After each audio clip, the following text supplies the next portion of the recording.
Sob, yung nasimulan mo, tatapusin ko, Sob. Kaya hindi ako susuko. Kaya love, tulad nga ng sabi nila, na kapag mahal mo, sundan mo. Pero sabi ko na lang sa sarili ko, hindi. Tutuloy ako. Kasi naniniwala sa akin si Boss 150 na kaya. Bumalik ka ng Manila, sundan mo sa AJ ngayon na! Ang isa, tol, mamimiss ka namin, tol, ha? Res, ingat! Anong layo, pagod, kahit ito lang yung mga bitbit natin. Ang importante sa akin, mapuntahan ko si AJ. AJ, tita? So yun na nga po mga bossing, no? Magkikita na yata si AJ tsaka si Ares. Tapos, syempre, etong si 150 binigyan ng malupit na advice si Ares. At syempre, si Ares, di ba, bilang siya yung wingman ni Ares, susundan ni Ares kung anong sinabi ng wingman niya. So ngayon naman, etong si Ares, pupunta na siya kay AJ. So mukhang matutuloy na yata ang love story nila dito mga bossing. Kaya tara mga bossing, sabay-sabay natin itong panoorin at tignan natin kung ano mangyayari sa vlog ni Boss Ares. Pero bago ang lahat, kamusta kayo dyan mga boss? It's your boy Boss Sir. Back again. Ngayon naman mga bossing, i-react naman natin yung in-upload ni Boss Ares ML. Kaya ano pang inaantay nyo? Umpisahan na natin to. Let's go!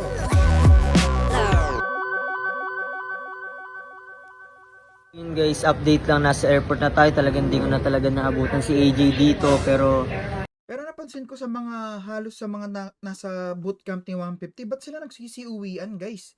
Ayun, si Baubao, tapos si Tito Otits, pinauwi ni Radic. Ito naman si AJ, umuwi. Tapos si Ares naman, sinundan si AJ. Ano nangyayari? sa sobrang kamamadali ko guys, halos isang bag lang din nadala ko, tapos di pa pantay yung tsinelas ko. Ay, tayo dyan, pre. So yun guys, gusto ko din talagang humingi ng pasensya kay Boss 150 dahil hindi ako nakapagpaalam ng maayos, at gusto ko rin magpasalamat sa kanya sa lahat. Hindi dahil sa kanya wala ako ngayon dito, kundi dahil sa kanya hindi ko mararating yung mga narating ko ngayon. Kaya taos puso ako nagpapasalamat sa iyo sa lahat. Sana wag mong sisihin yung sarili mo kung hindi man natin napagtagumpayan na maging kami ulit ni A. So ngayon, nare-realize ulit ni Ares yung mga sakripisyong binigay sa kanya ni 150, di ba? Kasi noong mga panahong nag-aaway sila ni AJ tsaka ni Ares, parang si Ares sinisisi pa niya si 150, parang nagagalit siya, bakit mo pa kasi kami ganito, inayos nyo kami ni AJ, ganito, ganyan. Parang sinisisi pa niya si 150 sa mga nangyari sa kanya, no? Well, which is medyo off yun, pero ngayon at least na-realize ulit ni Ares na lahat ng mga sakripisyo niya ni 150, lahat ng mga ginagawa niya is para kay Ares din, di ba? AJ, pero yung nasimulan mo, tatapusin ko, Sob. Kaya hindi ako susuko. Kaya love, tulad nga ng sabi nila, na kapag mahal mo, sundan mo. Kaya guys, update ko na lang kayo mamaya kapag nakila AJ na ako, love. AJ, here I come. Sa mga oras na to, pasakay na talaga ako ng eroplano. Andun yung kaba ko eh. Alam mo yun, yung pasakay pala ako ng eroplano, pero ramdam ko na yung presensya ni AJ na, oh my God, parang tutuloy ba ako? Kasi alam mo yun, hindi ko kasi sigurado kung papansinin ba niya ako. Hindi ko sigurado kung ganun pa rin ba yung trato sa kanila, tito and tita. Dahil syempre, alam ko nagkamali naman talaga ako. Hindi ko sila masisi kung ano yung maging reaksyon nila pag nakita ako.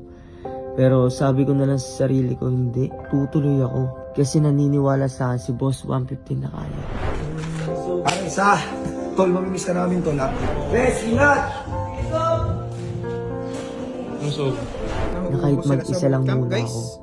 Dahil naiwan talaga sila sa Cebu guys. Dahil pinagkatiwalaan niya ako. Kaya sabi ko sa sarili ko, hindi, tutuloy ako. Na kahit hindi sigurado, ang importante, sinubukan ko. So yun guys, update lang. Nandito na tayo ngayon kila AJ at kahit galing tayong Cebu to Manila, wala akong paki kahit anong layo, pagod, kahit ito lang yung mga bitbit natin.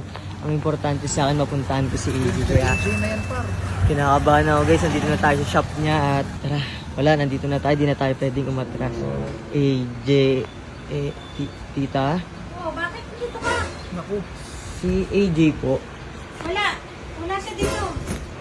Lumuwas po siya ng Cebu po eh. Kaya panigurado po dito po didiretso si AJ po, tita. Naku, wala siya dito. Bakit ba dito ka? Anong ginagawa mo dito? Kasi patay tayo dyan, pre. Kiss na sa magulang, tol. Oh shoot, Oplan ligaw magulang na naman tayo dyan, par. Kausapin po sana siya, kasi bigla na lang po siyang umalis eh.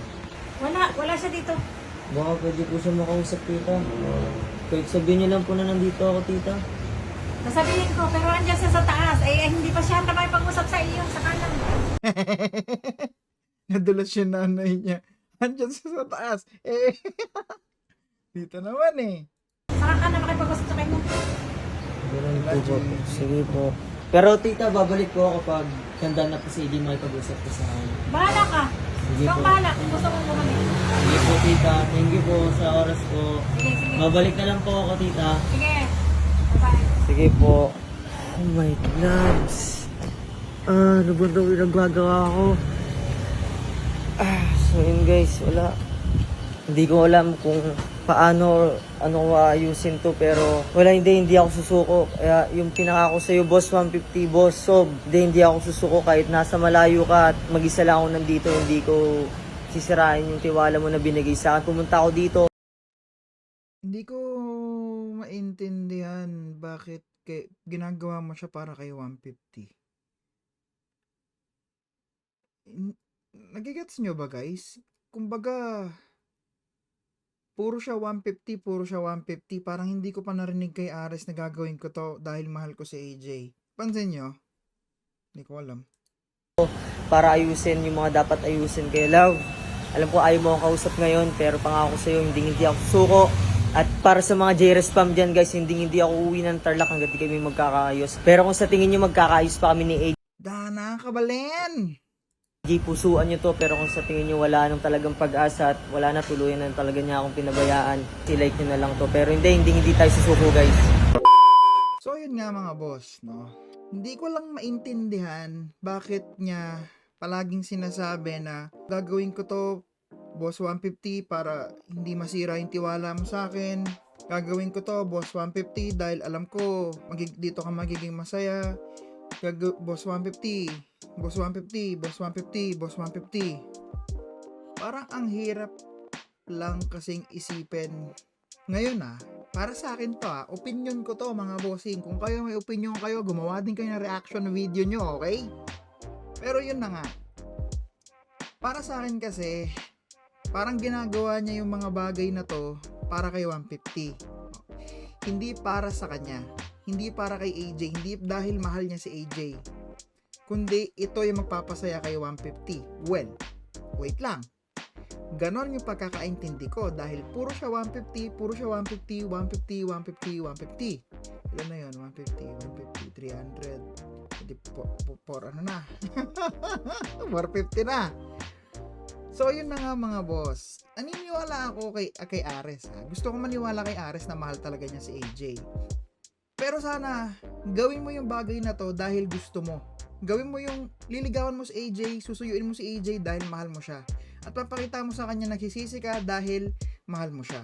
Hindi yung nagsisisi ka, aayusin mo yung sa inyong dalawang AJ para kay 150. Yan tuloy. nagiging kabit tuloy si 150 par. Ayun lang ang sentimiento ko dito mga boss. Kumbaga, hindi ko narinig sa kanya na AJ, para sa ito lahat ng gagawin ko, babawi ako sa'yo, mahal na mahal kita, ibibigay ko lahat sa'yo, papatunayan ko sa'yo na nagsisisi ako, yung mga ganun ba? Wala eh. Ewan ko, kayo ba? Ano bang sa palagay nyo? I-comment nyo dyan sa baba mga boss, kung ano sa tingin nyo, kung tama ba ako o mali, kayong bahala. So yun na nga po mga bossing, maraming salamat po sa lahat ng nanood at tumapos ng ating video, at syempre, huwag nyo kakalimutan mag-like, follow at share. Hanggang sa muli, paalam! Start TV out. Peace!